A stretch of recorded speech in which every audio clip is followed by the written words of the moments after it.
An empty gurney, a single fluorescent hum. Somewhere, a sentence becomes an ending. Slow at first, the chamber sits silent, cold metal under a single failing light. Down the corridor, footsteps that will never return echo against concrete. A watchtower scans the night. A distant radio crackles and then falls quiet. Close up, leather straps. Close up, IV tubing. Close up, instruments on tray that mark the last hour. Tension builds. The calendar flips. Clocks tighten. Breath shortens. Faces appear, one after another. Mugshots that tell 1,000 small stories. Flashing relentless. Some names are spoken. Some are not. Some apologized. Some stayed silent. Then the pace slows. Lenses on the gurney. The empty witness room. The hush before the act. A final meal. A final word. A final light. When the curtain opened, there was no turning back. The chamber fades to black. A single sentence remains. Executions of February 2025. Watch until the end. What really happens in the final hours before someone is executed? Not the courtroom drama, not the police chase, but the last 24 hours. The argument started over money, something small, something ordinary. But by the end of the day, one of them would be dead, and the other would spend the next 2 decades waiting for the state to end his life. Marian Bowman was only 20 years old when everything changed. He had been arguing with 21-year-old Candy Louise Martin about a debt. At first, it looked like just another heated dispute between 2 young people, but earlier that same day, a chilling threat had already been made. He told her she would be dead before nightfall. At the time, it sounded like anger talking. Hours later, those words would come back in the worst possible way. The confrontation escalated into violence in a wooded area. During the fight, multiple gunshots were fired. When it was over, Martin was gone. But the story didn't end there. Her body was dragged, placed into the trunk of a car, and the vehicle was set on fire in a remote location, as if someone hoped the flames would erase what had happened. Investigators quickly focused on Bowman. The most damaging testimony came from his own cousin, who told the court he had witnessed the crime and believed it had been planned in advance. Then came the physical evidence. The weapon was pulled from a river and linked to the case through ballistic testing and DNA. For prosecutors, the picture was clear. For Bowman, it was the beginning of a fight he insisted would never end. In 2002, he was sentenced to death, but even as the years passed, Bowman never stopped claiming he was innocent. He argued that key evidence had been hidden and that racism influenced his defense and trial. Appeals came and went. The execution date kept moving closer. 2 decades later, the final countdown began. The day before his execution, he was offered a last meal, and the order was massive. Fried seafood, wings, chicken strips, onion rings, banana pudding, German chocolate cake, cranberry pineapple juice, a feast that felt almost surreal considering what was coming next. Then the final hours arrived. As the curtain opened inside the execution chamber, Bowman briefly looked at his attorney, then up at the ceiling before closing his eyes. When asked if he had any last words, his voice was calm. He said, "Death row inmates may be labeled as the worst, but they've all changed since the moment that cost them everything." He acknowledged the pain of the victim's family and said if his death brought them relief, then maybe it served a purpose.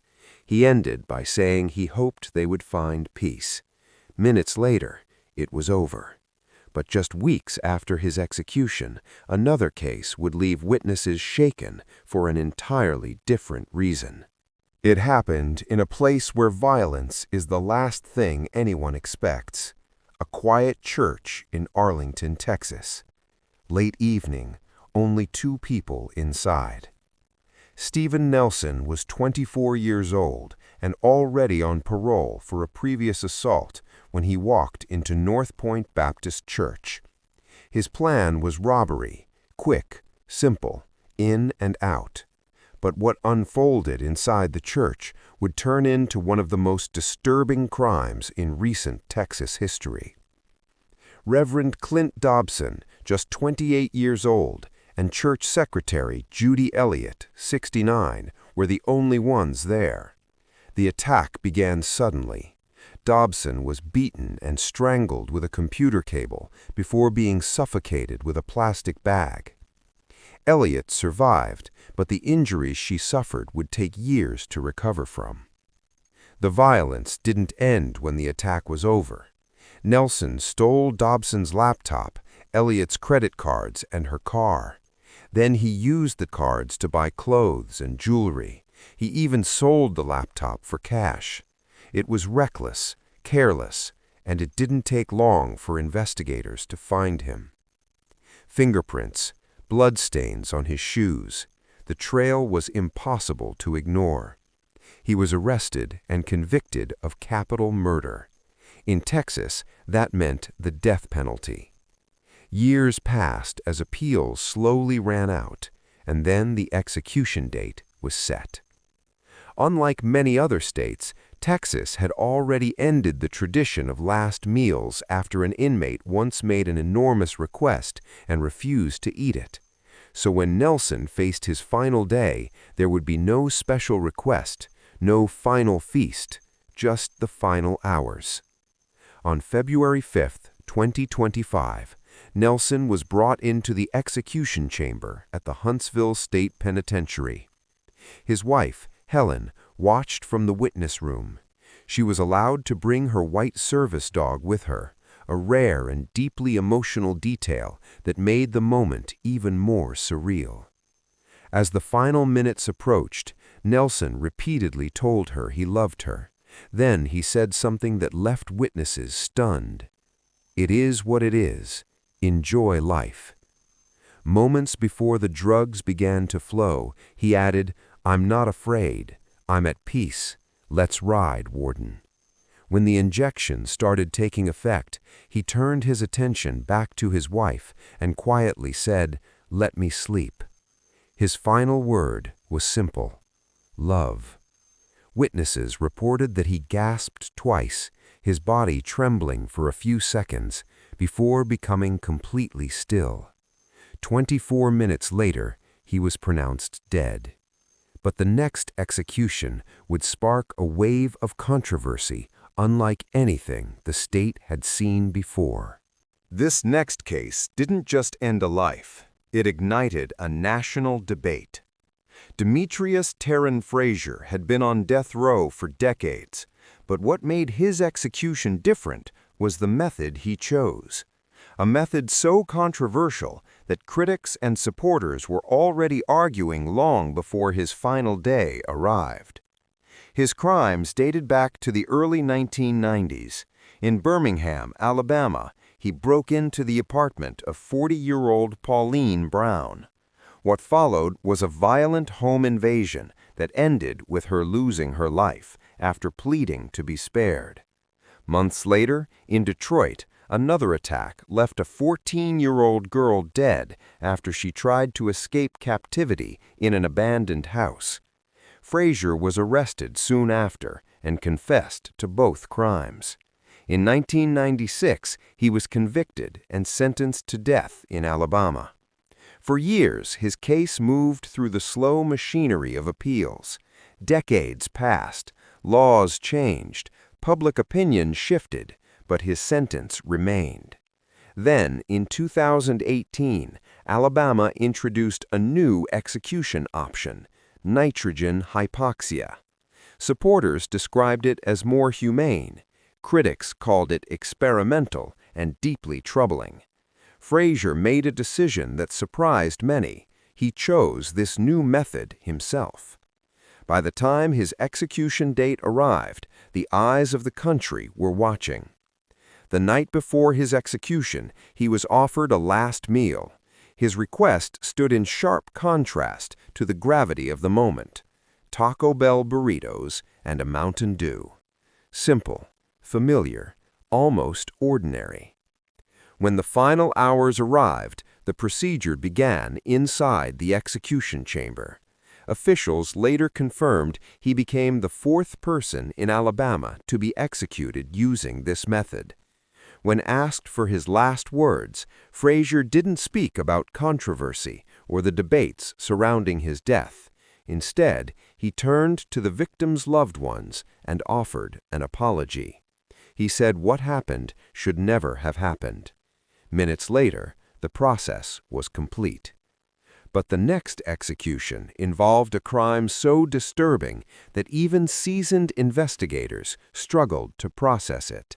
The next case began with something that sounded almost peaceful.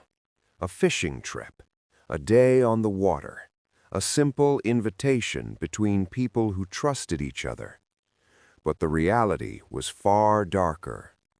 In 1997, James Dennis Ford invited Greg and Kimberly Malnery on a trip, promising a relaxing day outdoors. Instead, the trip became a scene of unimaginable violence. Greg was shot in the head and then struck with an axe. Kimberly was attacked and murdered shortly after. Their 22-month-old daughter was left inside the truck for more than 18 hours, alone and covered in her mother's blood, before she was finally found alive. The brutality of the case shocked investigators and the public alike. It wasn't just the violence, it was the vulnerability of the child that made the crime feel even more disturbing. Ford was arrested, convicted of murder, assault, and child abuse, and sentenced to death in 1999. He would spend decades on death row as the state of Florida slowed its use of the death penalty. Years passed with almost no executions. Some began to wonder if his sentence would ever be carried out. Then the pause ended. In recent years, executions in Florida began again, and the governor signed Ford's execution order, setting a final date after decades of waiting. The day before his execution, he was offered a last meal. He requested steak, macaroni and cheese, fried okra, sweet potato, pumpkin pie, and sweet tea. A heavy, traditional meal, the kind many people might request for comfort. But when the final moment came, something unexpected happened. When asked for his last words while strapped to the gurney in front of witnesses, Ford said nothing, not a single word. Silence filled the room. Later, officials revealed he had left behind a short written message instead. It read, "Hugs, prayers, love. God bless you all." And just when it seemed the month couldn't get darker, another execution was already approaching. The final case began with a phone call that stunned investigators, because this time the killer didn't try to hide. He called the police himself. Richard Lee Tabler had already committed a double murder when he picked up the phone and began taunting law enforcement. The victims were a nightclub manager named Mohammed Amouri and his friend, who had been lured under the pretense of buying sound equipment. When they arrived, they were ambushed. One was shot first. The other was dragged from the car and shot again. Their belongings were taken, and the crime scene was left behind like a message. But the violence didn't stop there. Just 2 days later, Tabler murdered 2 teenage girls who worked at the same nightclub. Investigators later discovered he had created a list of employees he believed had implicated him in the earlier killings, and he selected his next victims from that list. What made the case even chilling was what happened afterward. Tabler repeatedly called the police, mocking them and threatening more murders. It wasn't just violence, it was a need to be heard, to be noticed, to stay in control even after the crimes were done. He was eventually arrested and sentenced to death for the 4 murders. Years passed on death row as his execution date slowly approached. On February 13, 2025, Richard Tabler was brought into the execution chamber in Texas. At 6:38 p.m., the lethal dose was administered. When given the chance to speak, Tabler did something that surprised many people in the room. He apologized to the families of his victims. He thanked his own family, his legal team, and even the prison staff. He said not a day went by that he didn't regret his actions. He admitted he had no right to take the lives of their loved ones, and he asked if one day they might find it in their hearts to forgive him. Minutes later, he was pronounced dead. But when you step back and look at all of these executions together, a disturbing pattern begins to appear. When you look at these executions side by side, a pattern starts to emerge, not in the crimes themselves, but in what happens at the very end. Execution day follows a strict routine, almost like a script that has been repeated for decades. The inmate is moved to a holding cell near the execution chamber. Visits with family and attorneys happen for the last time. Phone calls are made. Final paperwork is signed, and then the countdown becomes measured in hours instead of years. One of the most talked about rituals is the last meal. For decades, prisons allowed inmates to request almost anything within reason. Some asked for childhood favorites. Others ordered massive feasts. It became a strange tradition that fascinated the public. The idea that a person facing death would sit down to one final meal of their choosing. But even this ritual has started to change. Some states ended the practice entirely after requests were seen as excessive or symbolic of a system many people were already questioning. The tradition that once felt permanent began to fade. Then come the witnesses. A small group gathers behind glass. Victims' families, journalists, prison staff, sometimes spiritual advisors. They wait in silence as the final minutes tick down. And then there are the last words. Some inmates speak for several minutes. Some offer apologies. Some maintain their innocence until the very end, and some say nothing at all. The moment becomes a final snapshot of a person's life, the last thing they choose to leave behind. Psychologists say this moment fascinates people because it feels like the ultimate truth. When there's nothing left to gain and nothing left to lose, the final words feel raw and unfiltered. And what those final words reveal can be deeply unsettling, because they don't always match what people expect. And that's where the story takes one last turn. When the final moments arrived, something unexpected connected all of these cases. It wasn't the crimes, it wasn't the courts, it was the words, or sometimes the silence, left behind at the very end. One man spoke about change and hoped the victim's family could find peace. Another joked with the warden moments before the drugs began to flow. One apologized quietly. One left only a written message.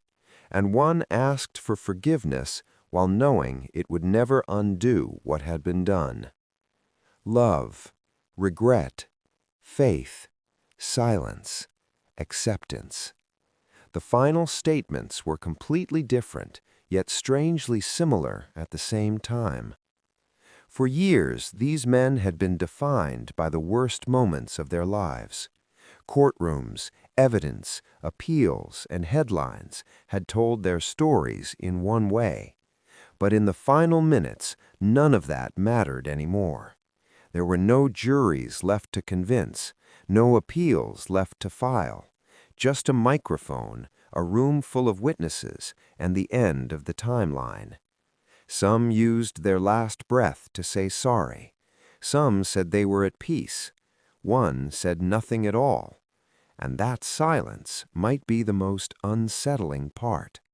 Because when the curtain closes and the chamber empties, the crimes remain in history, but the final words continue to echo long after the room goes quiet. The crimes ended lives. The trials filled courtrooms. The sentences stretched across decades.